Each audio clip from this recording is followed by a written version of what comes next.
കണ്ണ് തുറപ്പിക്കുന്ന കുദാശയാണ് കുർബാന.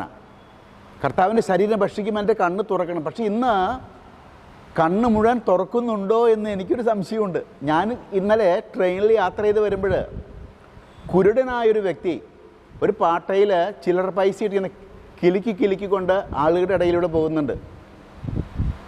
അയാൾക്ക് കണ്ണ് കണ്ടുകൂടാ, കുരുടനാ. ഞാൻ ആലോചിക്കുകയായിരുന്നു, ട്രെയിനിലിരിക്കുന്ന ഭൂരിഭാഗം പേരും അയാളെ കണ്ട രീതിയിലല്ല ഇരിക്കുന്നത്. കണ്ണുണ്ടായിട്ടും കാണുന്നില്ല. കണ്ണില്ലാത്തവൻ കിലുക്കുന്നുണ്ട്, കാതുണ്ടായിട്ടും കേൾക്കുന്നില്ല. തിരുവചനം പറയുന്നില്ലേ, കണ്ണുണ്ടായിട്ടും കാണുന്നില്ല, കാതുണ്ടായിട്ടും കേൾക്കുന്നില്ല. ഈശോ പറയുന്നു, ഈ എളിയവരിൽ ഒരുവന് ചെയ്തപ്പോൾ എനിക്ക് തന്നെയാണ് ചെയ്തതെന്ന്.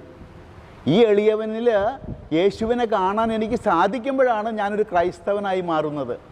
അവനെ സഹായിക്കാൻ ഞാൻ തയ്യാറാകുമ്പോഴാണ് ഞാനൊരു ക്രൈസ്തവ ജീവിതം നയിക്കുന്ന വ്യക്തിയായി തീരുന്നത്.